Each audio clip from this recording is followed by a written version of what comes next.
స్వర్ణోదయ దీప్తిం అఖిల భువన చైతన్య ప్రసారం. నమస్కారం, మన ధర్మం కార్యక్రమానికి స్వాగతం. ఇవాటి మన ధర్మం కార్యక్రమంలో మన ధర్మ సందేహాల్ని నివృత్తి చేసేందుకు మనతో పాటు ఉన్నారు ప్రముఖ ఆధ్యాత్మికవేత్త, ధర్మశాస్త్ర నిపుణులు బ్రహ్మశ్రీ డాక్టర్ కాకునూరి సూర్యనారాయణమూర్తి గారు. గురుగారు నమస్కారం. నమస్కారం అమ్మా. గురుగారు, ఇవాటి మొదటి ధర్మ సందేహం ఏంటంటే, సీతాదేవిని రక్షించడం కోసం రావణాసురుడితోటి యుద్ధం చేసి రెక్కలు పోగొట్టుకున్నటువంటి జటాయువుకు ఒక సోదరుడు కూడా ఉన్నాడా? వీరి వృత్తాంతం ఏంటి? వీరి తల్లిదండ్రులు ఎవరు? ఈ కథ ఏంటో మాకు తెలియజేస్తారా? చాలా విశ్లేషణాత్మకమైన ప్రశ్న. నిజమే, అనూరుడు శియేని అనే దంపతుల కుమారుడు జటాయువు. ఈ అనూరుడు ఎవరు? మళ్ళీ మనకు కద్రువ దింతల కథ జ్ఞాపకం తెచ్చుకోవాలి. గరుత్మంతుడి సోదరుడు అనూరుడు, సూర్యరథ సారథి. అతడి కుమారుడు ఇద్దరు, సంపాతి, జటాయువు. శ్రీరామాయణం అనగానే అన్నదమ్ముల కథలు జ్ఞాపకం తెచ్చుకుంటూ ఉంటాం. రామలక్ష్మణులు, రావణ కుంభకర్ణులు, వాలి సుగ్రీవులు, వివిధ రూపాలలో ఈ కథలు. జటాయువు సంపాతి సోదరులు, శేని అనూరుల కుమారులు. సంపాతి పెద్దవాడు కాగా ఒకనాడు ఇరువురి అన్నదమ్ములలో ఎవరు బాగా పైకి ఎగరగలుగుతారు అనేటటువంటి వివాదం ఆరంభమైంది. అన్నదమ్ములు. జటాయువు ఈ తగాదా వివాదానికి శ్రీకారం చుట్టి పైకి ఎగరడం ఆరంభం చేశాడు. సంపాతి కూడా ఎగరసాగాడు. కొంతమేర వరకు కాకులు, ఆ పై భాగం కొంతమేర వరకు హంసలు, ఆ పై భాగం కొంతమేరకు ఇంకా పై భాగం గద్దలు, ఆ పై భాగం గరుత్మంతుడు, ఆ చివర ఆంజనేయుడు, ఆ తదుపరి అనూరుడు సూర్యరథం. జటాయువు అలా పైకి పోతూ ఉండగా జటాయువుకు రెక్కలు కాలుతాయి. సూర్యకాంతి కారణంగా సోదరుడికి అనారోగ్యం కలుగుతుంది, ఆపద వాటిల్లుతుంది అన్న ప్రేమతో సంపాతి అన్న జటాయువు కంటే పైకి ఎగిరి తమ్ముడికి నీడ ఇచ్చాడు. ఇది గుర్తించని జటాయువు నాకంటే పైకి ఎగరతాడా పోటీతో తానే మళ్ళీ పైకి వెళ్ళాడు. అన్న ప్రేమలను లోకంలో చాలామంది తమ్ముళ్ళు ఈనాటి కాలంలో కూడా గ్రహించరు. అన్నదమ్ములు పరస్పరం ఒకరి మీద ఒకరు ప్రేమతో ఉండాలి. సంపాతి ఇంకా పైకి ఎగిరాడు. జటాయువు మళ్ళీ ప్రయత్నం చేసి ఇంకా పైకి, ఆ పైన మళ్ళీ సంపాతి, తమ్ముడికి నీడ ఎప్పుడూ సంపాతి. ఇలా పైకి వెళ్ళడంతో సంపాతికి రెక్కలు కాలిపోయాయి. జటాయువుకు ఇంక చేతగాక అన్న పైన కినుకతో నేలకి దిగి వచ్చాడు. అలా దండకారణ్యం వైపు వచ్చి సీతను రక్షించే సమయంలో రావణాసురుడి ఖడ్గన్ తాకిడికి రెక్కలు పోగొట్టుకుని రాముడి చేతిలో చివరి క్రియలన్నీ కూడా పొందగలిగాడు. వైకుంఠ సామ్రాజ్యం లభించింది. ఈ కథ ఏది సంపాతికి తెలియదు. రెక్కలు కాలిన ఆ సంపాతి సముద్రం ఒడ్డున పడిపోయాడు. సీతను అన్వేషణ చేస్తున్నటువంటి అంగదాదులు సముద్రం ఒడ్డుకు వచ్చి ఇంకా తమకు మృత్యువు తప్పదు అనుకుంటూ ఉండగా అంగదుడు మనకు మృత్యువు యమధర్మరాజు రూపంలో, అదిగో ఆ గద్ద రూపంలో వచ్చి ఉన్నది, మనం ఇక్కడే చనిపోతాం. సీతను రక్షించే సమయంలో జటాయువు పొందినటువంటి మృతి మార్గం కూడా మనకు లభించదే, మనం ఇలా ఎవరూ లేకుండా చనిపోవలసి వచ్చిందే అంటూ బాధపడగా సంపాతి ఆ మాటలన్నీ విని గద్ద పరుగున ఇక్కడికి చేత కాకపోయినా రెక్కలు ఈడుస్తూ భారంగా వచ్చి, నా తమ్ముడి పేరు మీరు ఉచ్చరించారు, నా తమ్ముడు బాగున్నాడా? ఇది సంపాతి అన్న ప్రేమ.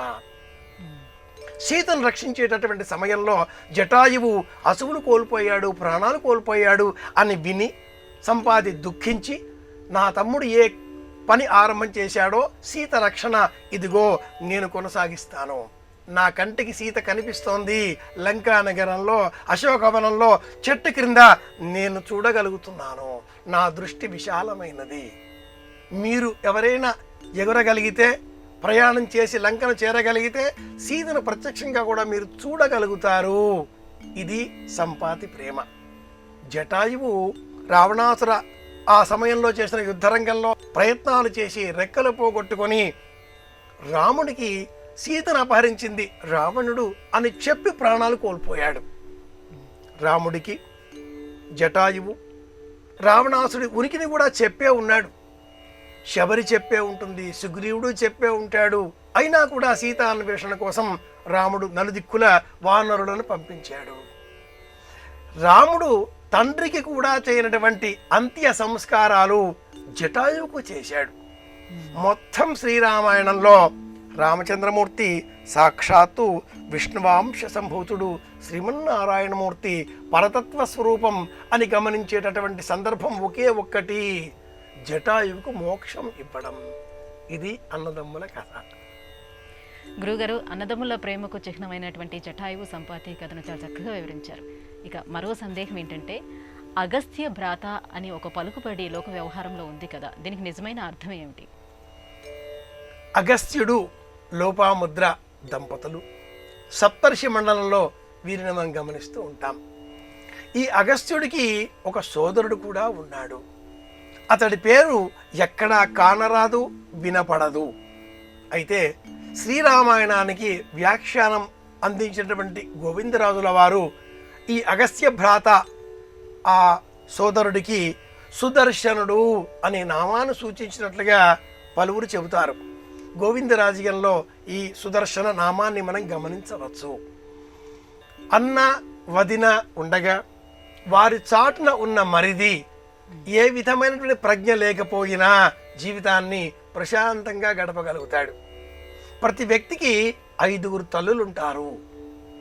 ఒకరు కన్న తల్లి, 2 రాజుగారి భార్య, 3 అన్న భార్య, 4 భార్య తల్లి, 5 గురువు భార్య. ఇలా 5 తల్లులలో అన్న భార్య కూడా మాతృ సమానరాలు కనుక అన్న వదినల చాటున ఈ మరిది జీవితం గడిచిపోతూ ఉంటుంది. ఒకనాడు మరిది చదువు సంధ్య లేకుండా అలా తిరుగుతూ ఉండగా చూచి లోపాముద్ర తన భర్తతో ఏదైనా జ్ఞానం ఉపదేశించే విధంగా మీ సోదరుడిని మందలించండి అనగా అగస్త్యుడు తన తమ్ముడితో తపహ అని పలకగా సుదర్శనుడు తపశ్చర్య కోసం వెళ్ళాడు. 12 సంవత్సరాల అనంతరం తిరిగి వస్తూ ఉండగా లోపాముద్ర మీ తమ్ముడు మళ్ళీ వస్తున్నాడండి అని చెప్పగా అగస్త్యుడు మళ్ళీ తపహ అంటూ పంపించాడు. సుదర్శనుడు అనే పేరిట ఈ అగస్త్య భ్రాతను మనం స్మరించుకుంటూ ఉంటాం. ఇండ్లలో పని పాట లేకుండా రికామీగా తిరుగుతూ ఏదో ఉన్నది తినేస్తూ ఎవరికి ఏ విధంగా కూడా ఉపయోగపడకుండా తన లోకంలో తాను ఉంటుంటాడు అనేటటువంటి వారిని అగస్త్య భ్రాత అనే పదబంధంతో మనవారు సంబోధిస్తూ ఉంటారు. శ్రీరామాయణంలో ఈ ప్రస్తావన అంతా మనం గమనించవచ్చు. గురుగారు, ఇక మరో సందేహం ఏంటంటే, ధర్మవ్యాధుడు అనే అతడు వృత్తి చేత మాంస విక్రేత, అలాగే ప్రవృత్తి చేత ధర్మాన్ని బోధిస్తూ ఉంటాడు కదా, ఇతని కథా వృత్తాంతం ఏంటో తెలియజేస్తారా? ఈ సందర్భం పలుమార్లు చర్చించిన అంశమే. ఈనాటి కాలంలో కులాలు, వృత్తులు, మతాలు, ధర్మాలు, కలిగిన వారు, లేనివారు, ఇలా వివిధ నామాలతో సమాజం పరిపరి విధాలుగా ప్రయాణిస్తోంది. భిన్న భిన్న మార్గాలలో ముందుకు వెళుతూ ఉంది. ఒకనాటి కాలంలో సమాజం అంతా ఒక్కటే, వృత్తులు ఉండేవి, ఎవరి వృత్తి వారు పాటించేటటువంటి వారు. ధర్మవ్యాసుడు తన వృత్తిని అనుసరించి మాంస విక్రేత. ఆ వృత్తి వలన ఏ విధమైన దోషము తనకు అంటదు, తన ధర్మమిది అని ఆచరించేటటువంటి వాడు. కేవలం తల్లిని తండ్రిని పూజించడం, గౌరవించడం, వృద్ధులను సేవించడం తన ఉద్యోగ ధర్మంగా మాంసమును సిద్ధం చేసి అందరికీ విక్రయించడం ఈ జీవన వ్యవహారంలో ఉండేటటువంటి వ్యక్తి. ఋషీశ్వరుడు చెట్టు కింద కూర్చొని తపస్సు చేస్తూ ఉండగా ఒక కాకి రెట్ట తన పైన పడగా ఇలా చూడగా ఆ కాకి భస్మీపటలం కావడంతో తనకు చాలా శక్తి వచ్చింది అనే విశ్వాసంతో అతడు వచ్చి ఒక ఇల్లాలి వాకిలిలో నిలుచుని భవతి భిక్షాందేహి అంటే ఆ ఇల్లాలు భర్త సేవలో ఉన్నది కాబట్టి రాక ఆలస్యం చేయడంతో ఆగ్రహం వచ్చింది అతడికి. శపించబోయాడు. ఆ ఇల్లాలు నేను కాకిని కాదు అనడంతో ఎలా నీకు కాకి వృత్తాంతం తెలుసు అనగా ఆ కౌశికుడితో ఇల్లాలు ధర్మాన్ని ఆచరిస్తే ఈ శక్తి కలుగుతుంది, ధర్మాన్ని బోధించండి, నేను కాదు మీకు ధర్మాన్ని బోధించేటటువంటి వాడు ధర్మవ్యాధుడు. ఈ వృత్తాంతంలో ధర్మవ్యాధుడి కుమార్తె ప్రసన్నుడికి ఇచ్చి వివాహం చేసినట్లుగా ఈ కథ ఇంకా అనేకంగా వరాహ పురాణం, అనేక ఇతర పురాణాలలో కూడా ప్రస్తావనలు ఉన్నాయి. ధర్మవ్యాధుడి వ్యవహారం అంతా కూడా మనం వరాహ పురాణంలో అత్యంత విశ్లేషణాత్మకంగా మనం తెలుసుకోవచ్చు. ధర్మాన్ని ఆచరించడంలో సమయ ధర్మము, స్థల ధర్మము, కాలధర్మము, దేశధర్మము, వ్యక్తి ధర్మము, కుటుంబ ధర్మము, గృహధర్మము అనేకం ఉంటాయి. ధర్మం ఇది అంటూ నిర్దిష్టంగా ఎవరు నిర్ణయించలేరు. కానీ పలువురు ఏ మార్గాన్ని ఉన్నతంగా ఆలోచన చేసి అనుసరిస్తూ ఉంటారో అది లోకధర్మంగా, కాలధర్మంగా కూడా స్థిరీకరణం అవుతున్నది. ధర్మం పెక్కు రకాలు. చాలా చక్కగా వివరించారు గురుగారు. ఇక మరో సందేహం ఏంటంటే శుక్రమౌఢ్యం అంటే ఏమిటి? ఇది నష్టం కలిగించే సమయమా? ఈ శుక్రమౌఢ్యం సమయంలోనే చేయవలసిన పనులు ఏంటి, చేయకూడని పనులు ఏంటి? మన జీవితం పైన నవగ్రహాలలో అధిక ప్రభావం చూపించేటటువంటి గ్రహాలు గురువు, శని. సూర్యగ్రహానికి సమీపంలో ఏ గ్రహం సంచారం ఆరంభం చేసినా ఆ గ్రహం అస్తంగతం అంటుంది జ్యోతిష శాస్త్రం. ఎంత ప్రభావంతో శక్తిని మనకు అందించాలో అంత ప్రభావంతో తమ శక్తిని మనకు అందించలేనటువంటి స్థితిలో ఆ గ్రహం ఆ సమయంలో ఉంటుంది. సూర్య సంచారం తీవ్రంగా ఉన్న సమయంలో నక్షత్రాలు కనిపించవు కదా. అదేవిధంగా సూర్య సంచారాలకి దగ్గరగా శుక్రగ్రహం సంచారం చేసేటటువంటి తరుణం 14 డిగ్రీలకు సమీపంలో శుక్రగ్రహం వచ్చినట్లయితే ఆ శుక్రగ్రహం తన శక్తిని మనకు అందించకుండా ఉంటుంది. దానికే శుక్రమూఢం అని పేరు. శుక్రమూఢంలో ప్రధానంగా వివాహము చేయరాదు, కొత్త భవంతులు నిర్మాణం చేయరాదు, కొత్త వాహనాలు ఖరీదు చేయరాదు, కొత్త ప్రాంతాలకు ప్రయాణాలు ఆచరించరాదు, వివాహాలకు సంబంధించినటువంటి మాటలను కూడా మాట్లాడరాదు. అమ్మాయి అబ్బాయి ఇరువురికి సంబంధించి జాతక దోషాలు ఏమైనా ఉన్నాయా? ఇరు కుటుంబాలకు సన్నిహితత్వం కలుగుతుందా? వివాహం కాదండి, పెండ్లి చూపులు కూడా కాదు, లేదా ఆ వివాహానికి సంబంధించిన మాటలను కూడా మాట్లాడకూడదా అని పలువురు అంటూ ఉంటారు. శాస్త్రం ప్రకారం మాట్లాడకూడదు. కానీ ఈనాటి సమాజానికి అంత సమయం లభించడం లేదు కనుక మధ్య మార్గంగా ధర్మ సూక్ష్మంగా శుక్రమూఢం ఉన్నప్పుడు ఇరు కుటుంబాల వారు సమీపంలో ఉండే ఆలయానికి వెళ్ళి ఆలయంలో పరమేశ్వర దర్శనం చేసి 2 కుటుంబాల వారు ఒకరిని ఒకరు పలకరించుకొని అమ్మాయిని అబ్బాయి, అబ్బాయిని అమ్మాయి పరస్పరం ఈ క్షణాలు కుటుంబ పెద్దలంతా కూడా కలిసి యోగక్షేమాలు మాట్లాడుకొని వివాహం ఎప్పుడు చేస్తే బాగుంటుందో ఆలయ ప్రాంగణంలో నిర్ణయించినందువలన ఈ శుక్రగ్రహ దోషం, మూఢ దోషం అంతగా ఉండదు. ఇది మనకు ఒక వెసులుబాటు మాత్రమే అని మనం పాటించాలి. ఆలయంలో దైవ దర్శనం చేసినందువలన మంచి ఊహలు కలుగుతాయి. ఇది ఆధ్యాత్మిక కోణంలోని సమాధానం. భౌతికంగా ఒక ఇంటికి అబ్బాయి తరఫు చుట్టాలంతా వచ్చేసారు పెండి చూపులకి అనుకుందాం. ఎదురింటి వాళ్ళు, పక్కింటి వాళ్ళు, ఏమిటి నిన్నెవరో మీ ఇంటికి వచ్చారుగా, పెళ్లి కుదిరిందా, పిల్లోడేమిటో చీకట్లో కనిపించకుండా నల్లగా ఉన్నాడు. వాళ్ళ అభిప్రాయం మనం అడిగామా? మన ఇంటికి ఎవరు వచ్చారు, ఎవరు వెళ్ళారు పొదస్తమానము చుట్టుపక్కల వాళ్ళు చూస్తూనే ఉంటారు. పైగా అమ్మాయికి కూడా ఇంటికి వచ్చే ఒకరు చూసి వెళ్ళారే, అది క్షేమదాయకం కాదు, మనసుకు కష్టం కలిగించే అంశం అవుతుంది. అమ్మాయి మనసు అలాంటిదే, అబ్బాయికి సైతం ఇబ్బంది కలిగించే అంశమే అవుతుంది. కనుక ఎవరికీ ఏ ఇబ్బంది కలగకుండా 2 కుటుంబాలు ఆలయాలకు వెళతాయి, నమస్కారం చేసుకుంటాయి, పరస్పరం మాట్లాడుకుంటాయి.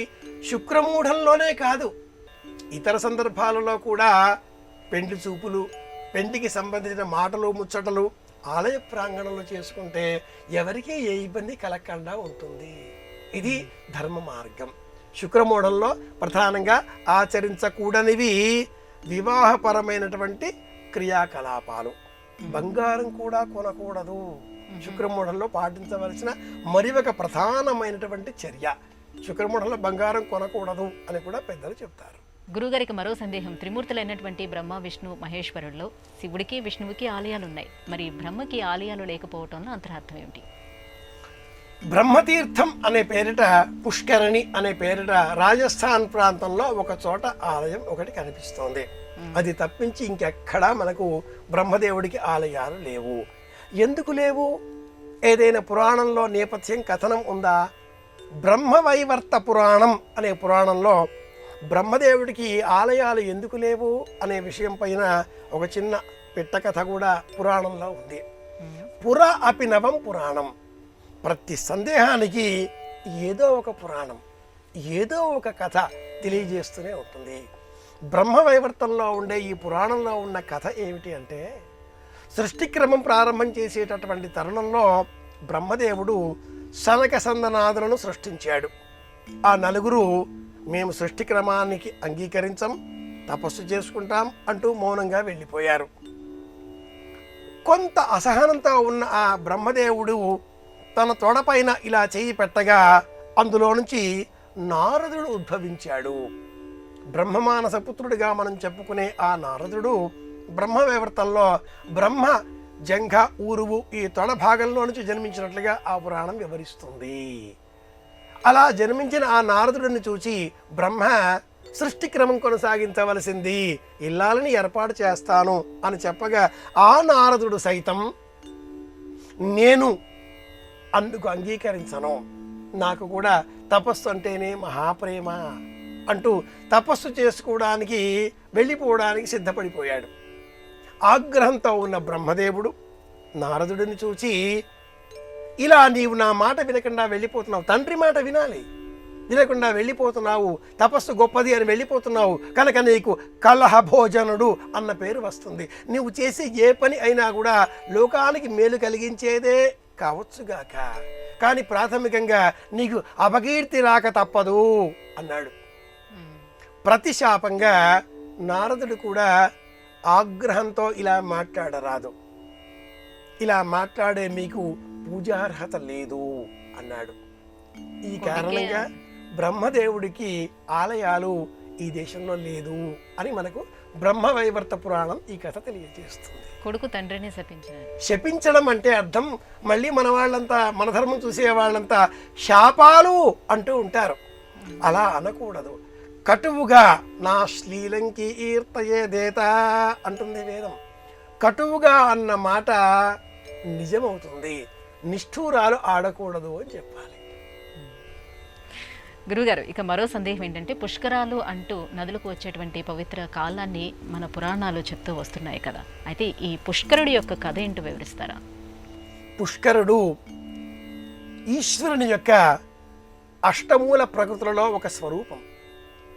ఈశ్వరుని యొక్క స్వరూపం సృష్టి అంతా కూడా పాంచభౌతికంగా ఈ ఐదింటితో పాటుగా మనస్సు, బుద్ధి, అంతఃకరణము అనే మూడింటిని మేళవించుకొని 8 రూపాలలో అంతటా ఉండేటటువంటి శక్తిమయంగా విస్తరించింది. ఈ శక్తి, అష్టభౌతిక శక్తి పుష్కరుడు అన్న పేరిట ప్రసిద్ధం. ఇది కాస్త తిప్పి చెప్పినప్పటికీ నీటిలో ఒక శక్తి ఉంటుంది. అలసిపోయిన మన మొహం మీద ఆ నీరు ఇలా చిలకరించుకుంటే ప్రాణం లేచి వస్తుంది. ఆకలిగా ఉన్నాం, కాసింత నీరు పుచ్చుకుంటే కొంత ఆకలి తీరుతుంది. దప్పికతో ఉన్నాం, కొంత నీరు స్వీకరిస్తే దప్పిక, దాహతి తీరుతుంది. స్నానం చేయాలి, వంట చేసుకోవాలి, నీరు లేకపోతే ఏ పని లేదు. కాబట్టి పుష్కరుడు ఈశ్వరుని యొక్క అష్టమూర్తులలో ఉండేటటువంటి మూల శక్తి స్వరూపం. ఎక్కడ నీరు ఉంటుందో అక్కడ ఈ శక్తి ఉంటుంది. ఆపోవై సర్వా దేవత ఆహా సర్వాభిరేవైనం దేవతాభిరుద్ధరతి. అపహ అంటే నీళ్లు, అప్సు మే సోమో బ్రవీత్, మెరిసేది, ప్రకాశించేది. ఈ రకంగా భైషజ్యము అంటే వైద్యము, నీరు.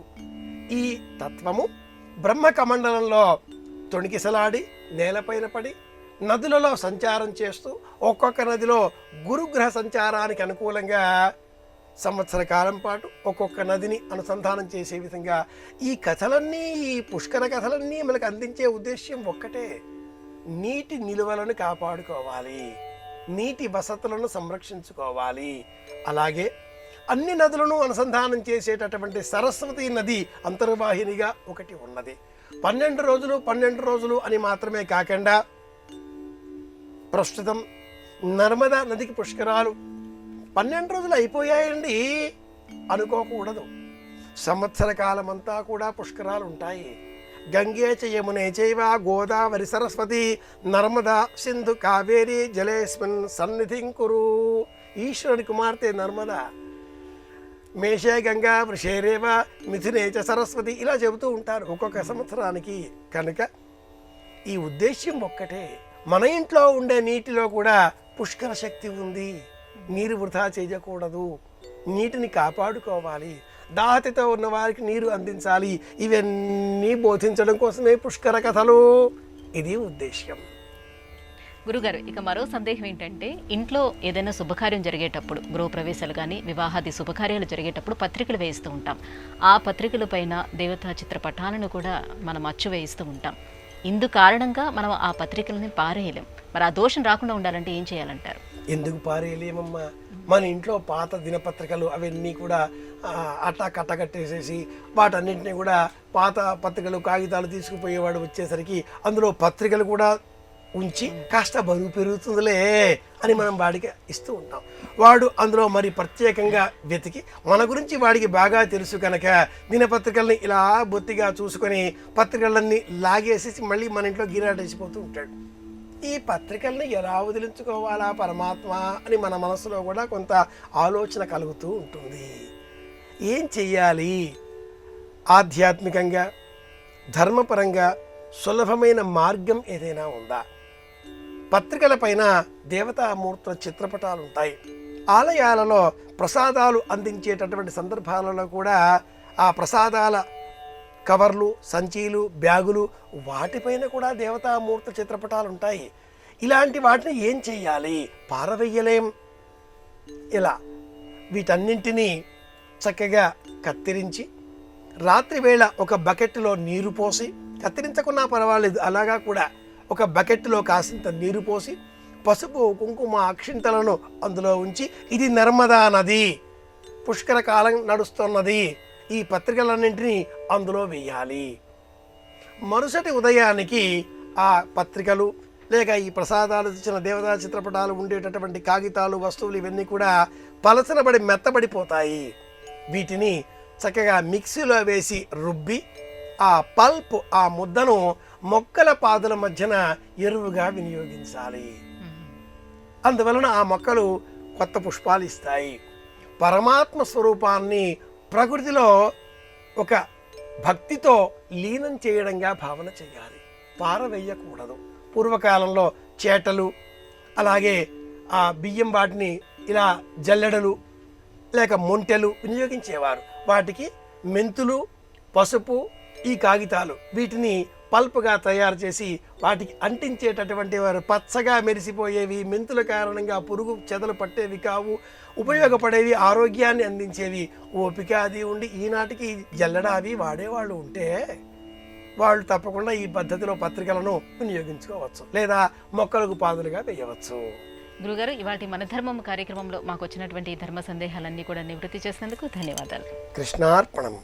ఇది ఇవాటి మన ధర్మం కార్యక్రమం. రేపటి మన ధర్మం కార్యక్రమంలో మళ్ళీ కలుసుకుందాం.